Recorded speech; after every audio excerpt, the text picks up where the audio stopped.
Chapitre 21. Les grandes âmes. Les vérités exposées ici sont une constante réalité. Et la vérité, dont on peut dire qu'elle est une réalité constante, est celle qui est en même temps également importante dans les trois mondes, physique, spirituel et divin. En lisant cet extrait, le lecteur devra donc réfléchir, afin d'y trouver les vérités qui correspondent à ces trois mondes. En procédant de la sorte, il ne manquera pas de retirer des fruits très abondants de sa lecture. 1. Il apprendra à dominer sa pensée, à se concentrer. 2. D'autre part, cette méthode contribuera à développer son intuition. Par cette concentration de la pensée, il obtiendra la vue intérieure. Les centres supraconscients se développeront et ses sentiments seront empreints d'une vraie noblesse. 3. En se concentrant sur les vérités et les vertus divines, l'homme attire les énergies qui développeront ces mêmes vertus en lui. De cette manière, il devient maître de ses actes. Il fera chaque chose en son temps, et il s'engagera dans un chemin où toutes ses démarches seront justes. Il y a des phrases dont il semble tout d'abord assez difficile de saisir le sens. Mais si nous voulons nous donner la peine d'y réfléchir, la sage nature nous aidera à les comprendre. Elle éclairera notre entendement de sa lumière, et nous trouverons ainsi d'immenses trésors, même dans des propositions qui, à première vue, paraissent simples. L'exemple suivant montrera au lecteur comment il doit lire ce livre, afin d'en tirer un vrai profit.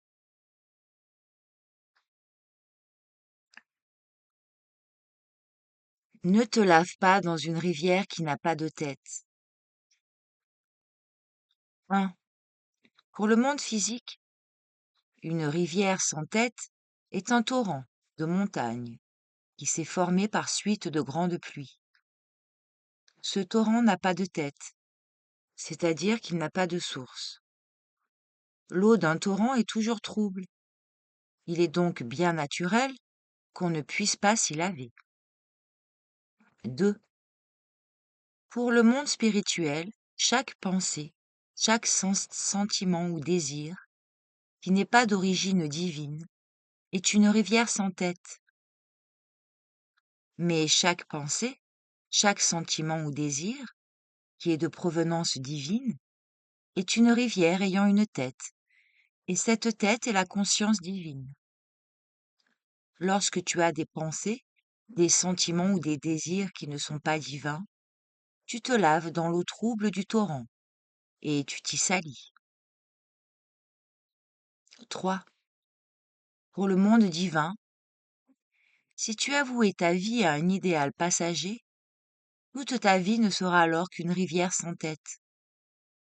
Mais si tu as pris pour idéal de consacrer ta vie au service de Dieu, de l'amour, alors toute ta vie sera une rivière avec une tête.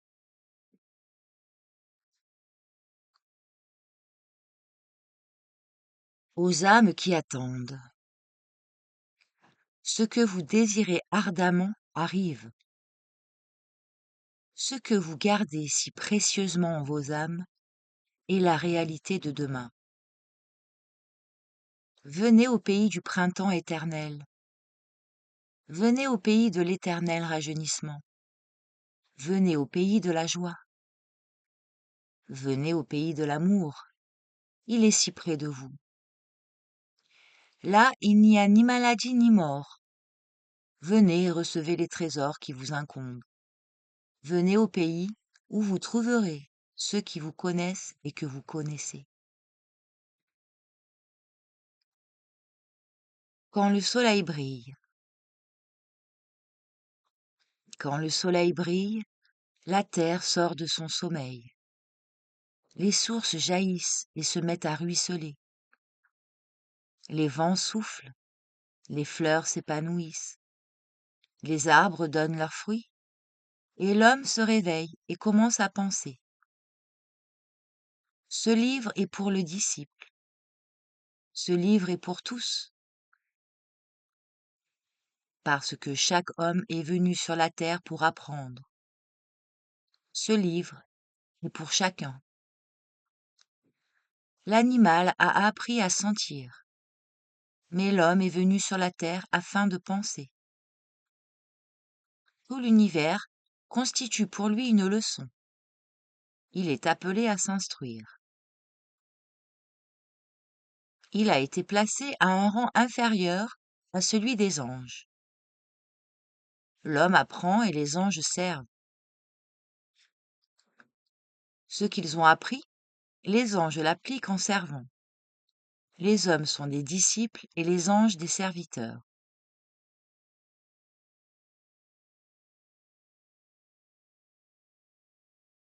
Les énigmes dans la vie. Une clé avec laquelle tu ne peux rien ouvrir. Est-ce une clé? Une plume avec laquelle tu ne peux pas écrire. Est-ce une plume? L'encre qui ne peut être retenue par la plume. Est-ce de l'encre? Un livre qu'on ne lit pas. Est-ce un livre? Les jambes qui ne bougent pas sont-elles des jambes? Les mains qui ne travaillent pas sont-elles des mains? Les yeux qui ne regardent pas sont-ils des yeux? Les oreilles qui n'écoutent pas sont-elles des oreilles? Une langue qui ne parle pas, est-ce une langue? Un cœur qui ne sent pas, est-ce un cœur? Un intellect qui ne pense pas, est-ce un intellect? Une charrue qui ne peut pas labourer, est-ce une charrue? Une houe qui ne peut remuer la terre, est-ce une houe? Une clé qui ouvre est une clé. Une plume qui écrit est une plume. L'encre qui reste à la plume est de l'encre. Un livre qu'on lit est un livre. Des jambes qui bougent sont des jambes. Des mains qui travaillent sont des mains. Des yeux qui regardent sont des yeux. Des oreilles qui écoutent sont des oreilles. Une langue qui parle est une langue. Un cœur qui sent est un cœur. Si le cœur ne sent pas, ce qui est beau ne viendra pas. Un intellect qui pense est un intellect. Si l'intellect ne pense pas, ce qui est sublime restera incompris. Si la charrue ne laboure pas, il n'y aura pas de pain. La houe qui peut remuer la terre est une houe. Si la houe ne peut remuer la terre, il n'y aura pas de raisin. Ne tiens pas ta barque en lieu sec. Mets ta barque à l'eau, et elle partira d'elle-même. Quand l'homme intelligent entre dans sa barque, elle part d'elle-même. Pourquoi dois-tu souffrir? Pour que la joie arrive. Pourquoi dois-tu vivre? Pour devenir heureux. Pourquoi dois-tu être beau? Pour recevoir la visite de l'amour. Le véritable ami doit être beau, noble et bon. La pierre de touche. Marche dans le clair chemin de la vie où le feu brûle, où l'eau coule, où l'air caresse, où l'herbe pousse, où le poisson nage, où l'oiseau vole, où l'homme pense, où l'esprit trace l'avenir et où règne la vérité. Ouvre les yeux lorsque la vertu sourit. Écoute lorsque la vérité parle. Travaille lorsque l'esprit et la sagesse tracent les destinées. Des pensées claires, un cœur pur, une âme élevée, un esprit fort sont des amis pour l'homme. Prête l'oreille aux instructions de ton esprit et aux conseils de ton âme pour que tu sois toujours satisfait. Un chemin sans lumière, une maison sans porte, une rivière sans eau sont des choses vides de sens. Dans le chemin de la vie, c'est la foi et l'espérance de l'homme que l'on met à l'épreuve. Dans le chemin du savoir, c'est la raison et la volonté de l'homme que l'on met à l'épreuve. La pierre reste où un petit grain de sable ne peut se tenir.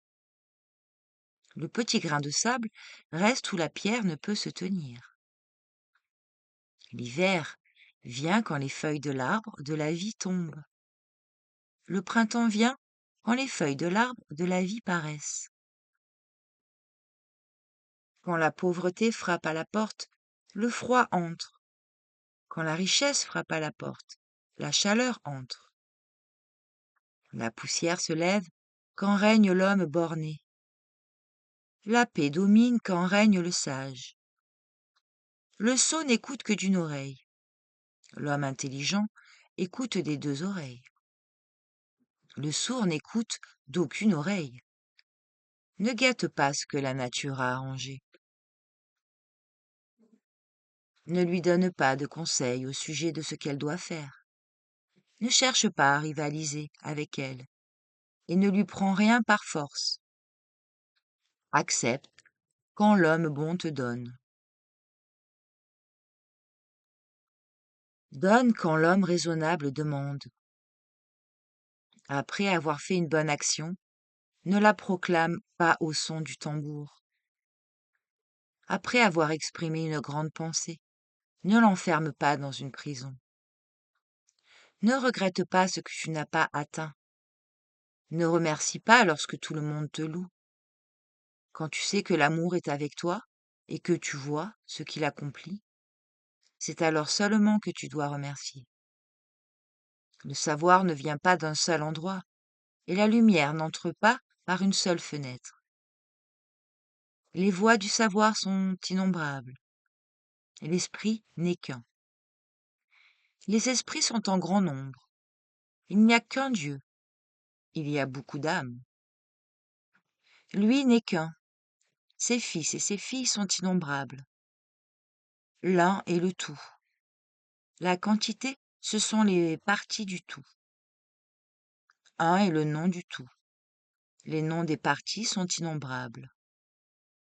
La vraie voie n'a pas de sentier. La voie qui a beaucoup de sentiers est la voie du monde des ténèbres. La voie où il n'y a aucun sentier est la voie de l'esprit. Un chemin plein de poussière est le chemin des erreurs. Un chemin sans poussière est le chemin de la lumière. Une vie remplie de toutes sortes de biens est une vie d'allégresse. Marche par où marche la lumière. Travaille là où l'esprit travaille. L'amour vit, la sagesse éclaire, et la vérité nous apporte l'avenir.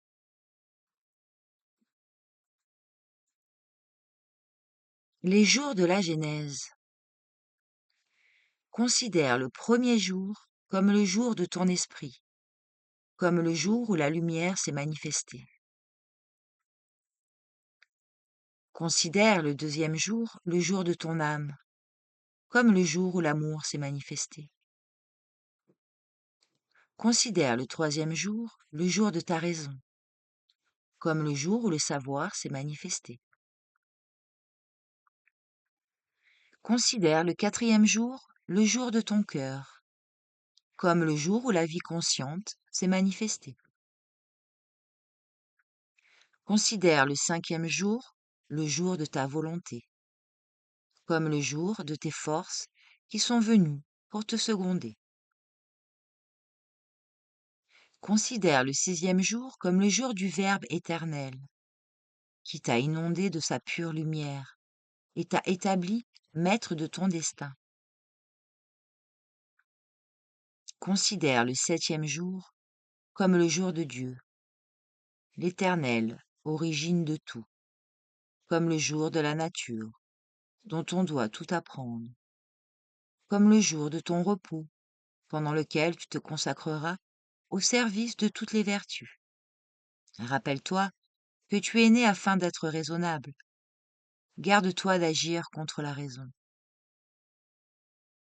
Rappelle-toi, celui qui suit la voie de la vérité est libre. Celui qui suit la voie du bien est bon et bienveillant. Celui qui suit le chemin de la sagesse est toujours intelligent. Garde immaculé le lien sacré qui t'unit à celui dont tu as reçu l'être. C'est alors seulement que tu acquerras ce qui fait l'objet de tes aspirations: force, beauté, bonté et clair entendement. Il arrive que les bonnes semences poussent bien, même dans la boue. La boue dont tu ne sais tirer parti est une preuve de ton ignorance. La boue que tu peux utiliser est une preuve de ton savoir. L'eau se trouve et dans l'océan, et dans les mers, et dans le lac, et dans la mare, et dans les gouttes de pluie. Mais elle se manifeste partout différemment. Suis le chemin de l'eau. Partout où tu passes, lave et arrose tout. Mets-le à sa juste place, même au risque de te salir. Chaque forme de l'esprit est une feuille écrite du grand livre de la vie. Heureux celui qui sait la lire. Il y a 2 livres importants, le livre de la vie et le livre de la mort. Les feuilles du livre de la vie, on ne les voit jamais, ni se faner, ni se dessécher, ni se détacher, ni se perdre. Elles sont constamment saines, pleines de sève, comme des fruits de la plus exquise fraîcheur. Ne verse pas de larmes sur ces feuilles desséchées. Un esprit peuplé de claires pensées, un cœur rempli de sentiments purs, et une volonté qui s'exprime par de nobles actions, sont les éternelles impulsions de l'esprit du bien. Suis constamment cette voie. Quand le maître vient, la porte s'ouvre. Quand le maître entre, la porte se ferme. Quand l'esprit vient, la porte de ton cœur s'ouvre. Quand l'esprit entre, la porte se ferme. Et l'on comprend qu'un processus raisonnable s'est accompli, chaque fois que la porte s'est ouverte et refermée. N'ouvre pas la porte avant que l'esprit ne soit venu. Ne ferme pas la porte avant que l'esprit ne soit rentré.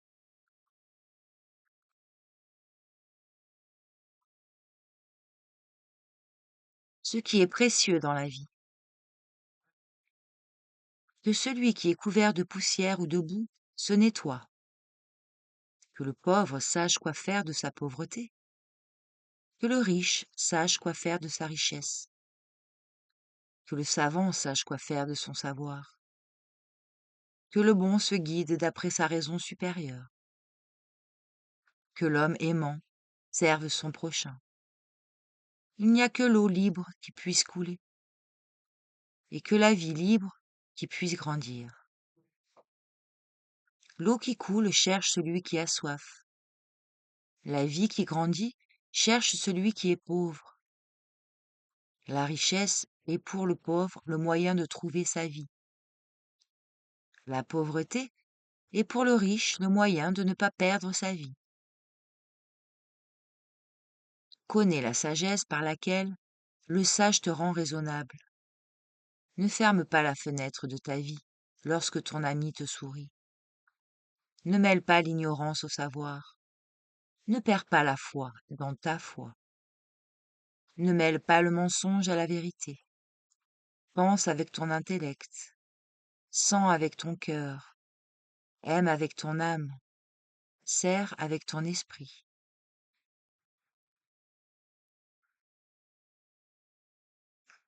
Une intelligence sans contradiction, un cœur sans chagrin et sans trouble, un fond sans bout sont des biens désirables.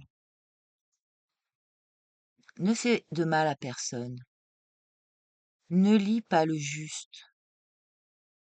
Ôte l'habit provisoire de la vie pour revêtir celui qui est éternel. Ôte l'habit de la faiblesse pour revêtir celui de la force. Ôte l'habit de l'indifférence pour revêtir celui de l'amour. Ôte l'habit de l'esclavage pour revêtir celui de la liberté. Ôte l'habit du mensonge pour revêtir celui de la vérité. Un homme intelligent, c'est un homme qui peut transmuer douleur en consolation, le désespoir en espoir, la haine en amour, l'ignorance en savoir, l'injustice en justice. Un homme intelligent, c'est un homme qui peut transmuer l'esclavage en liberté, la pauvreté en richesse, la mort en vie. Un homme intelligent, c'est un homme qui, même au sein des plus épaisses ténèbres, peut trouver le chemin qui mène à Dieu, l'éternel et inaltérable amour dans l'univers. Au travail, l'âme qui s'est réveillée dit: la longue nuit s'est évanouie, le voile a été enlevé de mes yeux et je comprends. Enfin, tout est beauté, tout est joie, tout est pureté, tout est amour. J'aime tous les hommes, car la beauté, la joie, la pureté et l'amour sont en eux. J'irai chez les incroyants, pour leur donner cette lumière dans laquelle je vis. J'irai chez ceux qui pleurent, pour leur donner ma joie. J'irai chez les désespérés, pour les consoler. J'irai chez ceux qui sont accablés, pour leur donner de mon amour. J'irai chez ceux, j'irai chez tous pour leur donner ma paix. Et c'est tout ce qui fait ma joie. Car tous sont en moi, et moi je suis en eux. Je vais servir. Fin du livre du cœur de Peter Deneuve.